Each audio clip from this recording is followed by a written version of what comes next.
nobody has it together at all. I'm now friends with so many artists and people that I've just been a big fan of for so long, and they have no clue what they're doing. They have no idea.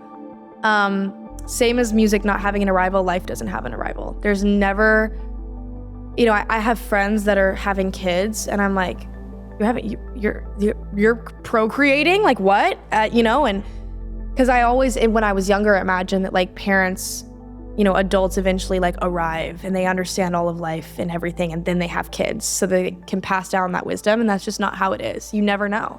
Growing up is realizing your parents, it's their first time being alive too. And so I definitely think that's what I've learned the most just in all this and in all these past few years, is that like, even if somebody really seems like they have it together, they're overcompensating, because they don't. Nobody does.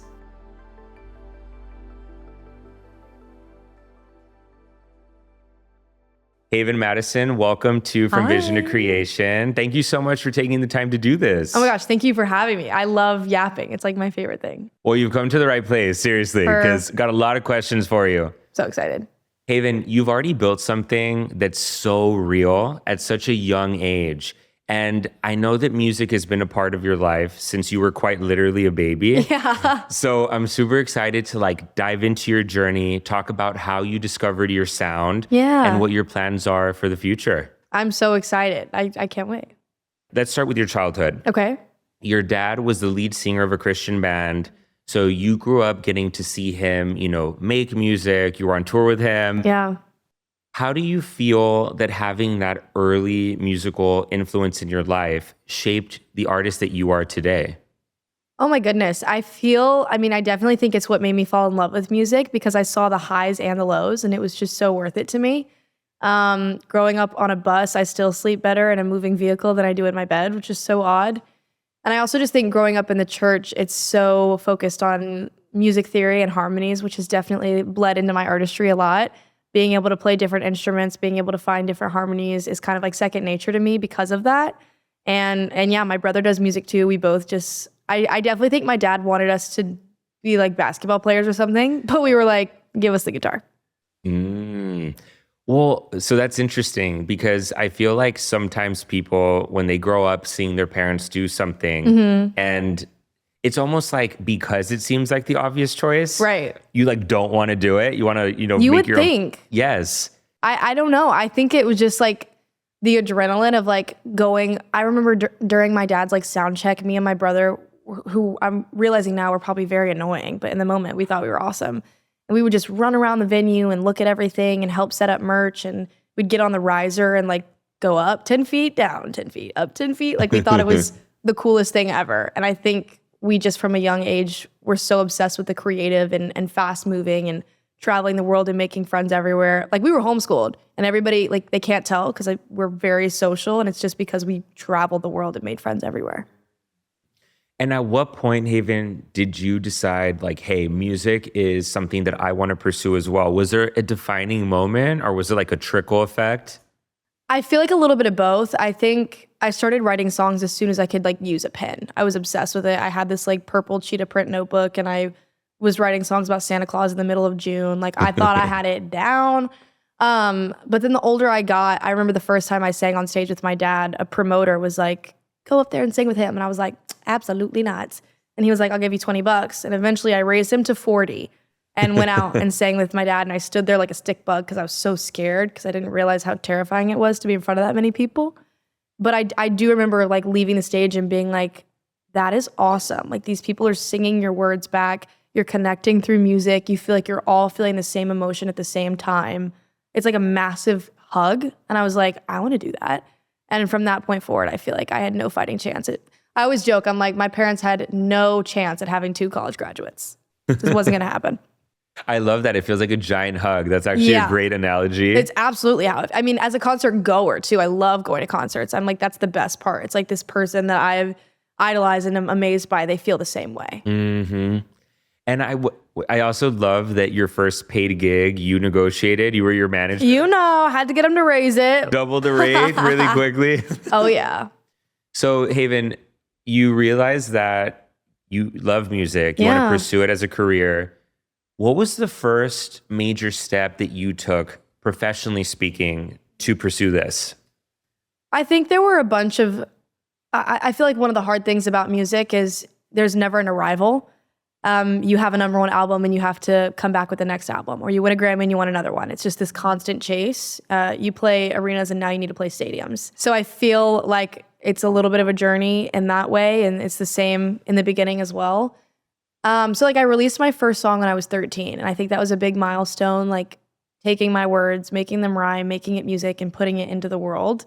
But then professionally, I would say the first major thing was when I was 16 and did American Idol. Yeah. Which I watched your audition. It was so inspiring. When I listened to the song you performed, 15, I thought, man, like that always amazes me. Someone who is so young, who can channel such an intense story and range of emotions into music in a way that feels so relatable to people of all ages, because I'm assuming you wrote 15 when you were 15? Yeah. Well, I'm 32, and so I'm over double the age that you were when you wrote the song, and it hit me right here. Wow, thank you. Yeah. Yeah, music has a funny way of remaining relevant. I think it's just because it's encapsulating emotion. All music is just making an emotion rhyme, basically. I definitely, I feel like there's not an age limit on any emotion, really. You just mentioned something earlier that actually ties into American Idol in a way that I really didn't think about before, but you were talking about how in music, you never really arrive. And that can be said about a lot of things, but especially music. I 100% agree with you. Yeah. But I feel like when you're ambitious, and certainly when you're creative, you never really do arrive, so to speak, because you're right. The second you accomplish something, you want something else. You raise the bar. Exactly. And you're always going to challenge yourself as an artist, because what you're trying to do is express yourself in a way that's like in the deepest possible way that you can at that moment in your life. Now, coupling that with American Idol, and especially at such a young age, suddenly you're moving out of this cocoon, if you will, where you're being creative and you're really being vulnerable with yourself to make something that feels true to you. And then you're moving it into this arena where now you're going to be judged quite literally on the show. Right. Talk to us about navigating judgment through music, the part of you that's the most vulnerable, and it's your biggest passion. So there's a lot of you in there. For sure. Talk to us about that. Like, how did you cope? And was there anything that happened that you maybe didn't expect? Absolutely. I think one of the things that I'm so grateful for, and having my dad having done music, was I watched the journey of rejection. I watched him pour his heart and soul into 100 songs for 90 of them to get cut.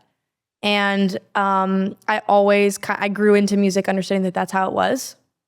And it's hard. It's like when you're in the studio, it's so personal, and you have to make it so vulnerable and authentic. But then once you make the song, you have to kind of be able to turn it off a little bit and hear that feedback. And maybe that one line that means so much to you isn't the best rhyme. You know what I mean? Like the availability to accept that your way is not necessarily the best way.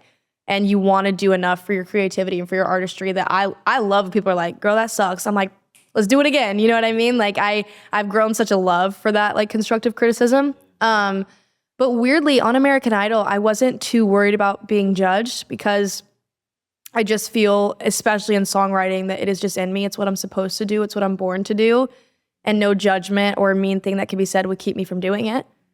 So I wasn't really worried about that. The weird left field thing that was hard for me on American Idol was the opinions of people that knew me back home. That was the hardest thing.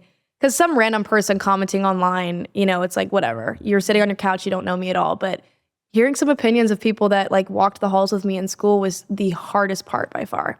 So I'm finding this really interesting, especially at your age, Haven, because when we create something, especially when we're inexperienced and or young, I feel that we can confuse what we're creating as an extension of ourselves. Right.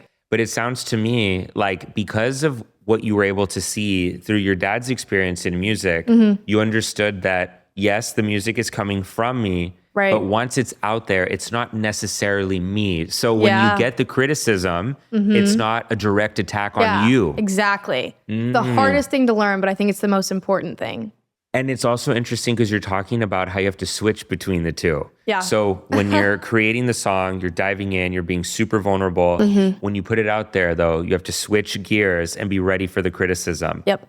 How do you go about switching? That's a great question. I think I owe so much of my everybody's like, you're so mature for your age, you're so level-headed. I feel like I owe so much of that to my family. My mom is like the greatest person ever. I'm obsessed with her, and her mom is the greatest person ever. And my brother is my drummer. Like, we tour together, and my dad is so involved in everything I do, and he's like my protector and my fighter. And they just keep me so grounded. Like, I knew from a young age that if I was not humble, they were going to clock my tea. And they're just, they don't care if I do music or if I want to go to college or I want to be a doctor. They're just like, you have purpose, and just figure out what it is, and we're going to help you chase it. So I feel like what helps me switch those gears is knowing my people. It's knowing my circle. It's knowing which people I want to confide in and like really give me that criticism of the song, and like which people I take that advice from and which people I just kind of let it brush off. I think it's very important in friendships and relationships and your family. My mom always says you have a 1 inch by 1 inch square, and you can only fit so many people in there. And those are the people that really matter. They're the people you consider when you make a decision. They're the people that you send your stuff to and say, give me an honest opinion. So I feel like really staying tight knit with those people is what helps me switch on and off, because I can take random criticism. It's not personal, but I can really sit with somebody and be like, what do you feel like my artistry is saying right now? And do you think it aligns with who I am? Because you know me. Haven, that's gold. That is gold, because it really is all about who it's coming from. Absolutely. Because and their intention too. Exactly. Because that those people that you're close to, that you trust, have your best interests at heart. Absolutely. That's what I love about, especially like my dad, being on my team, and my brother being on my team is like, I always joke, like, you guys are not going to set me up for failure, because if I fail, you're the ones that got to help me out. You know what I mean? Like, my brother's not going to set me up for failure, because if I mess up, guess who's moving in? You know what I mean? Like, so definitely, people that are in it for the right reasons, I very much value their opinion. And let's talk about your specific creative process, like creating a song. Yeah. Do you feel like to start, you're chasing a sound, an emotion, or a story, or does it change depending on the situation? Like, I guess, which one are you chasing, and then how do you go about making it into a finished product? Yeah, I wish I had a step 1, step 2, step 3, but my like, it really feels like a tornado goes through a room and then I end up with a song, is what it feels like when I make it. I'm very emotion driven, because I'm a very like sensitive person. And I don't know, it's a little bit of everything. I'm such a music consumer. Like, I love going to concerts. I'm meeting these artists on red carpets that I've listened to for years. And I'm before anything, I'm a genuine fan of music. So I feel like usually to find a song, I start by being really inspired. Like, recently, cannot stop listening to Ray's album. So inspired by it. I think it's like one of a kind, authentic. And so most of my sessions last week, I was going in with like, I love the way that she can be so honest and invoke so much emotion. And she found a way to be so hopeful without being kind of cringy. And she just like, she danced the line so well. So I started a lot of my sessions last week with just inspiration in that way. And one of my sessions, that I really love the song that came from, we spent an hour and a half just listening to music we loved. Just because we wanted to get in the mindset of like, let's make something we love, not something that's by the book. And then, yeah, it all kind of falls together. I play, piano and guitar, and I know how to kind of produce. And so I'm very involved in the sonic process. And then sometimes finding a melody can be very strategic. And then other times I accidentally ad-lib a whole thing and it works. That's why I definitely feel like it's more than just me. It's like my being. I am alive to be a songwriter and to create and encapsulate. And it doesn't make sense to me at all, but I'm very grateful. Well, it sounds like you tune in to like a vibe or a frequency. Absolutely. Okay. Yeah. And what do you do when you experience writer's block? Oh my goodness. I feel like the biggest thing to do when you're experiencing, like, just genuine advice for anybody experiencing writer's block is like, force yourself to finish a song. Just finish one. I think one of the worst things you can do in a writer's block is just like write a verse and then you're like, this sucks, and just give it up. I think proving to yourself, okay, I can still complete a song. It might not be my best work, but I can do it. And then I also think one of the things that prevents me from being in a writer's block is still being a 20-year-old. Like, I'm 20 and all my friends, from home are in college, and I love going to visit them or just like calling them, being like, tell me about breakups and friends and just tell me what you're feeling so that I can just ground myself in how old I am and remember those experiences. Because my life is very not 20 years old, but that's where I'm writing these songs from. Those are the emotions I'm experiencing. So just that is, go back to your place of inspiration. Go back to what makes you feel alive. And you just said something that's really huge. Even if a song that you're writing, like you're having a hard time and maybe you know deep down inside that you're not going to release it. Yeah. Finish the song. Finish the song. Because that you're overcoming something within you Absolutely. when you do something like that. And it doesn't have to be music, by the way, guys. Like anything. Finish it. Like Absolutely. See it through. That's one of my biggest, because sometimes you're in writing sessions and it just doesn't work. Like it's sometimes like all the people in the room, just your brain's not there and you quite get it. But I'm such a proponent of like, let's just make something. Even if it's not our best, even if it's dumb. Like one time I made an entire rap song because I was like, I don't know what to do. But it's proving to yourself that you're still capable when it's hard. And who knows what, like, especially with music, who knows what a song will turn into for you later. Maybe Absolutely. That's like one of the building blocks for your next hit, like Absolutely. later on down the line. Yeah, no, it's strange. Like you can write a song and feel like, oh no, I just don't think this is me. And then it finds another artist and it's so them. Like that's the beauty of making songs. Mm-hmm. And I want to talk to you about Uncross Your Heart. Yes. I was jamming it right before you got here. Oh my gosh, thank you. Such a good song. Thank and you. I love the video too. Oh, thank you. Tell us about writing the song. What was the story behind it? Yeah, absolutely. This one was totally vibe. We had this idea of like, you know, when for me, like a guy will be like, I love you forever, like cross my heart and hope to die. It's like, just why would you say that? Or when guys just casually throw around like, I can't wait to marry you, when they're like literally plotting a breakup. I'm like, you just talk to talk, truly. So we wanted to do kind of like a fun little play on that classic, like cross your heart feeling. And yeah, it just like fell together. It was about a breakup that I'd gone through where this person had just completely changed after the fact and everything they said wasn't true. And, you know, I do music and I've been through a lot of situations with friendships and relationships where it's like, I'm always going to support you. And it's just not true. And it's hard when it feels like my career is constantly fluctuating and my friends come and go and everything's changing and I move and I'm here and I'm there. Like I really value people that kind of stick with me and support me, even if it's from afar. And I'm pretty sure I saw that he had like unfollowed me and I like crashed out. I was like, are you kidding me? Like we were on good terms. Like it was, yeah. So it's just a overflow of emotion. And we were like, let's just make a really high banger about it.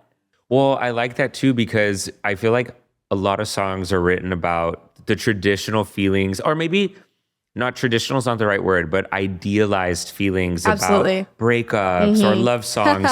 Whereas this is kind of like an in-between where like, I feel like it's a pretty nuanced situation. And I like that you leaned into it because that's what helps people recover from certain situations like that. No, absolutely. It's like, I do really love that song. And I played that one live at my show in Chicago and just feeling everybody be like, oh, like I've been there. It's like, you don't wish ill on that person, but you're just like, dang it. Like, I just wish you didn't promise this. Just don't, you know, when people pinky promise, it's like, girl, bye. Don't do that. Don't make promises we both know you can't keep. Yes. Stop. Like, please stop. I was raised in like you said, you're going to do it. You have to do it family. So when other people aren't that way, I'm like, you're mean, you know? And Haven, you've like your vibe, your energy, you feel very like confident, sure of yourself. And also through the music, like it's very obvious that you have clarity around your emotions. Yeah. Where do you think that clarity comes from? I definitely feel, I feel like clarity around emotions just comes from the fact that like I've now met so many people so many artists that I've idolized and even like random people from TikTok that I used to watch all the time and just learning that everybody's a genuine disaster has helped me be so much more like, oh, like I don't care. And I also just think that it's so important. Like I wish when I was younger, there was more conversation about stupid, awkward, weird experiences. And I just don't ever want to be like an untouchable artist. That's not who I am. The goal for me isn't for you to come to a show and be like, wow, I could never be her. The goal is for you to come to a show and be like, wow, I'm just like her. That's what I want. And the best way to do that is just being honest and open. So I tell my fans all the time at shows, like, come tell me about your ex. Last show I had, I heard so many breakup stories and I was gagged. I was like, stop. And then you did what? And then I'm like, you have to block him. And I'm like, see a picture. Like, I just love that connection, and fans reciprocating that energy has helped me be so much more like, oh, I can talk about anything. I can be honest in anything.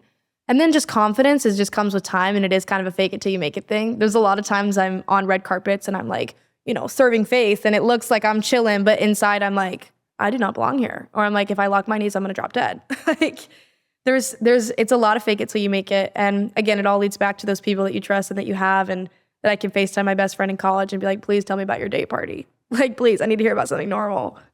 Well, I love that you're so open about this, because I feel that you're right. Most people online are just kind of like showing us the highlights of what's going on, not talking about the more vulnerable side of things, because no matter what you're doing, at any level that you're doing it, you have your shit that's going on in your life. Absolutely. And I think that it's also, for you as an artist, I think it's like really smart for you to do that, because then the connection that you're going to form with your fans is going to be that much deeper. Absolutely. And it's just like, I'm a mess. I'm a very chaotic person. Like, I know that. And I think that that's where my music comes from. So why would I let my artistry be vulnerable and not let my Instagram be vulnerable? I'm just a very wide open person. Definitely there's times where it's a lot harder. There's songs or moments that are a lot scarier, but I don't know. I love that like authentic connection with people, and you're not going to find it without putting yourself out there a little bit.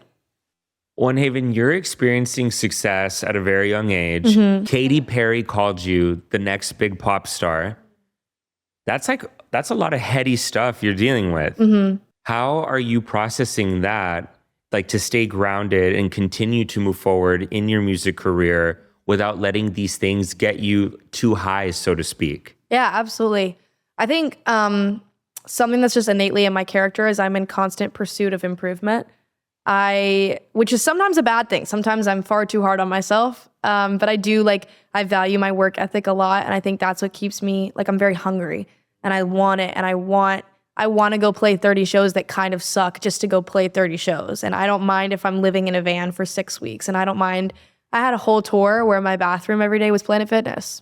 Was what? Planet Fitness. Oh, wow. Yeah. And I accidentally burnt all my hair off washing my hair at Planet Fitness. Oh my God. Yeah. So like I've experienced a lot of crazy things and hard things, but I just love it so much. Like, I read a book called Big Magic. Oh, it's incredible. You've read it, such right? a great book. Yes. One of my favorite references is the shit sandwich. Like, you just got to eat the shit sandwich sometimes. And music, one thing about music is it will keep you humble. Like, oh yeah. You have a good moment, you're killing it, your monthly listeners go up, and I swear to God, a week later, it's like everything falls apart. So I think the biggest thing, especially in music, is you have to just love it so much. And that's what's kept me grounded and moving. It's just the pursuit of, like, how can I be better at what I love? Another great Big Magic reference is when she says, you need to work hard so you can play lightly. Yes. Obsessed. I'm obsessed with that book. I'm like, that book truly, I heard so much hype around it, and I was like, okay, like, let's see, whatever. And I read it and I was like, okay, yeah, my life has changed. Okay, that was kind of amazing and perfect. Okay, fine. That book changed my life, whatever. Yeah, right. Since you guys forced me to read it, I guess I'll admit it. Literally. That's a really good place to be, I think, because first of all, what you're talking about here is that success is not linear. You're not just going up the whole time. And it's nice to acknowledge that, because when you do experience a dip, you know, okay, this is a part of the process. Or like talking about your dad, hearing him get told no, and that very quickly made you realize that's a part of the process. Absolutely. I went through the same thing with this podcast. I would reach out to people. No, like always no. Once you start getting told yes, though, the more yeses you get. Absolutely. It's so strange. It's just like a switch. It's like everybody in Nashville in the songwriting community always says you're one song away. So what can you do in the meantime? Work hard and work at getting better at making really good songs. Amen. Yeah. It's like you're one song away. You're one no away. Because you're going to be told no. Oh, every day of my life.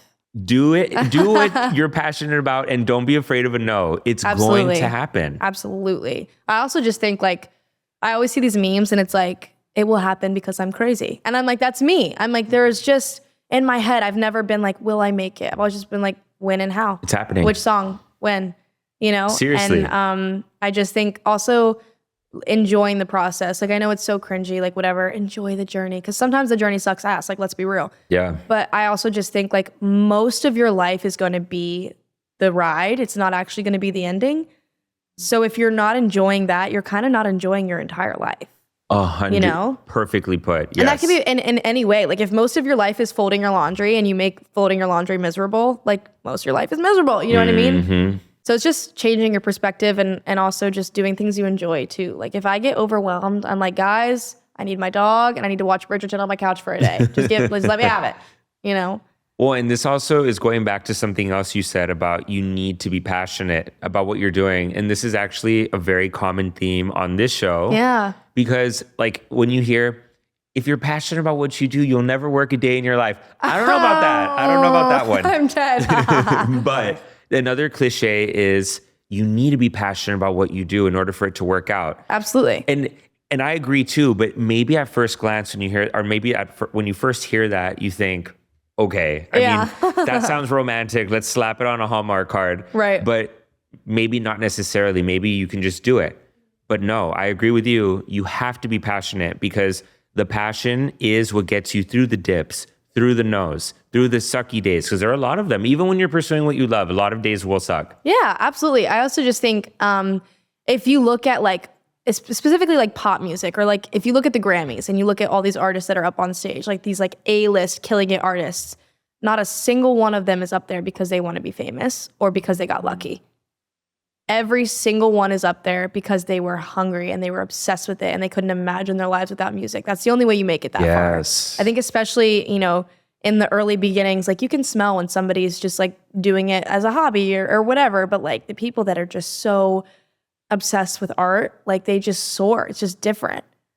Good point. When no one arrives there saying like, oh my God, how did this happen? Yeah, it was absolutely. a total accident. Or like, you know, you look at who wins the best new artist and look at how long. I mean, Olivia Dean walked up and said, thank you to my manager of 10 years.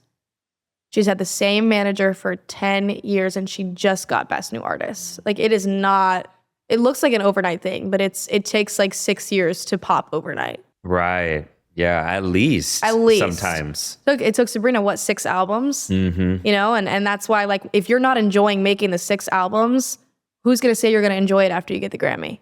Haven, what do you think music has taught you that nothing else in life could have? I do really feel like music has taught me how to take something so personal and be open for adjustment, I think, is very hard to do. It's like, it would be like writing, it would be like taking your diary and handing it to somebody with a red pen and letting them fix your grammatical errors. You know what I mean? Like that's what the process is. It's like, how can we tighten up the way that you wrote this? How can we tighten up your music video idea? How can we tighten up the way you move on stage? How can we fix your guitar playing? It's just this constant kind of bumper. And I've learned to love it. But from a young age, it's definitely taught me how to take constructive criticism like nothing else has. And now I kind of crave it. I'm like, tell me if it's dumb. Like these sparkles in my eyebrows, I told my friends, I was like, I'm going to try this. And if it's stupid and you don't tell me, I'm going to be mad at you. Do you know what I mean?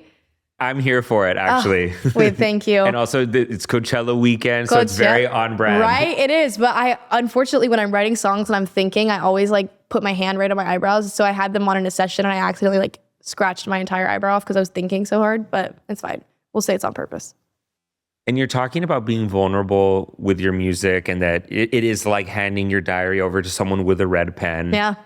You know, a lot of the things that you touch on in your songs is love and heartbreak. So it makes it that much more vulnerable. Absolutely. How do you feel your perspective on love and heartbreak has changed as you've evolved as a human and artist? I think I've definitely learned there is no way around hurt. There's just no way around. There's no way around you being hurt or somebody else being hurt. And so I think for me in my own personal experience, when I was younger, I wrote a lot of songs from like a revenge way, in a way. And I can hear that in other people's songs as well. I'm like, like they're writing from revenge. Like it's a very honest thing. Like you have this platform and this ability to make these words rhyme. It's really easy to want to like really get back. You know what I mean? So I feel like what I've learned about love and heartbreak through like it being in my artistry is like how to feel it, let it, it's okay to let something fester a little bit because it's going to change you.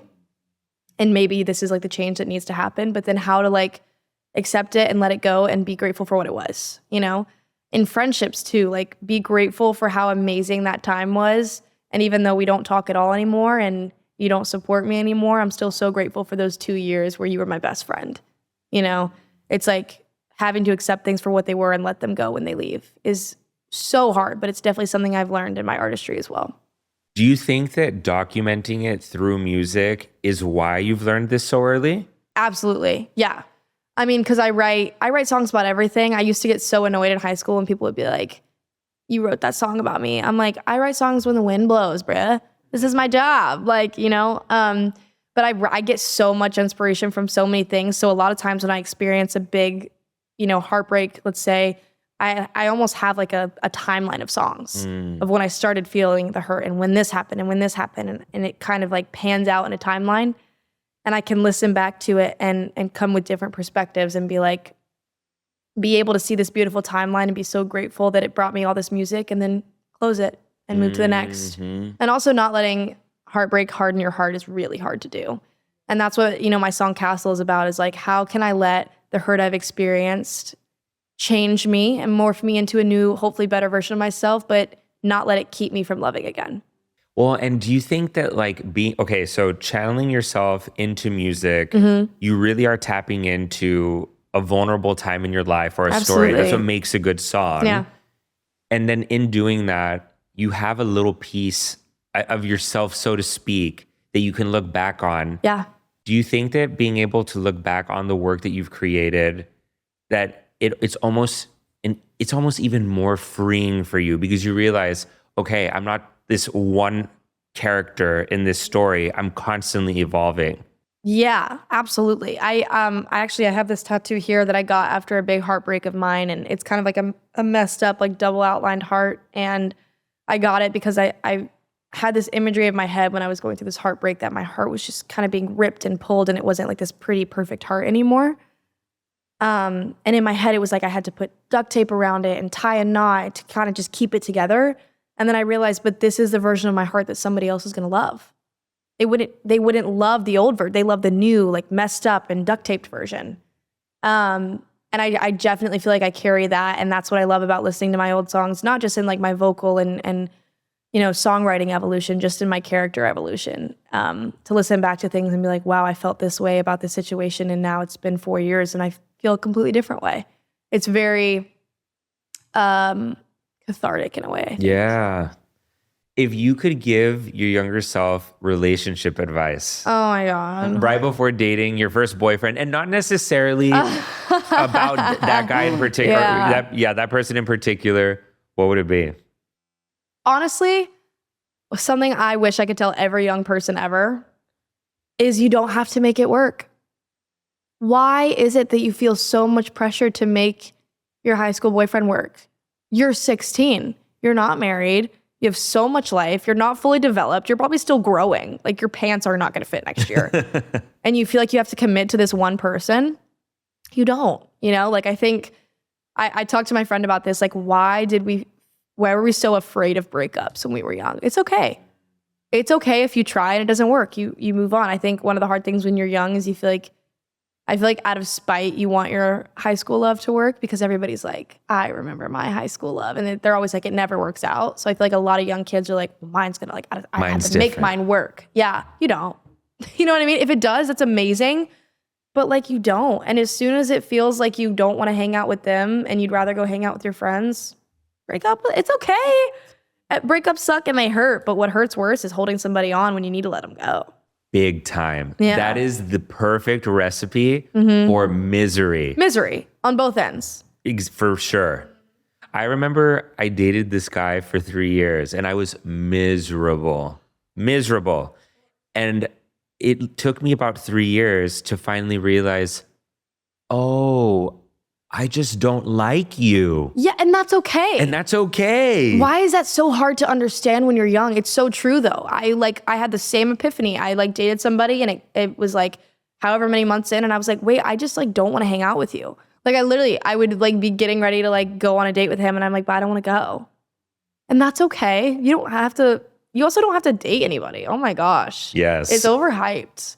Like, yeah, kissing's fun, but I don't know. I like not being pissed off at 9 a.m. Oh, it's great. It's wonderful. Yeah, it's so nice. So nice. And also, you know, the benefit is a failed relationship for a musician could be a bomb-ass album. Bang an album. Like, how do you think I pay my rent? You know what I mean? That's so funny. It's true. I'm like, it's good for business. And Haven, what has been the biggest life lesson you think you've learned so far? I mean, I feel like I've learned so much, but one of the things that sticks out to me is that nobody has it together at all. I'm now friends with so many artists and people that I've just been a big fan of for so long, and they have no clue what they're doing. They have no idea. Same as music not having an arrival, life doesn't have an arrival. There's never, I have friends that are having kids, and I'm like, you're procreating? Like what? And because I always, when I was younger, imagined that like parents, adults eventually like arrive and they understand all of life and everything, and then they have kids so they can pass down that wisdom, and that's just not how it is. You never know. Growing up is realizing your parents, it's their first time being alive too. And so I definitely think that's what I've learned the most just in all this and in all these past few years, is that like, even if somebody really seems like they have it together, they're overcompensating because they don't. Nobody does. And I think we have that insight now because of social media. And thank goodness for people who are, authentically themselves and open about these things. Because I feel like in our parents' generation, it was more like, keep your issues quiet. Absolutely. Don't admit it. Make everything look perfect. And that's just boring. So boring. Right? I'm bored. Like I also just think in this time with like AI and everything being so fabricated and perfect, like we're craving humanity again. Big time. And humanity is acne. Humanity is a zit patch on my face while I'm singing. And humanity is your hair maybe not looking the best. And humanity is you going through a breakup and crying online. Like that's okay. Haven, that's so weird that you bring this up though, because I was literally just having this conversation with a friend earlier. Yes. We were talking about how for a while there was a period of time on the internet where people wanted that like curated, super pretty, like staged look, right?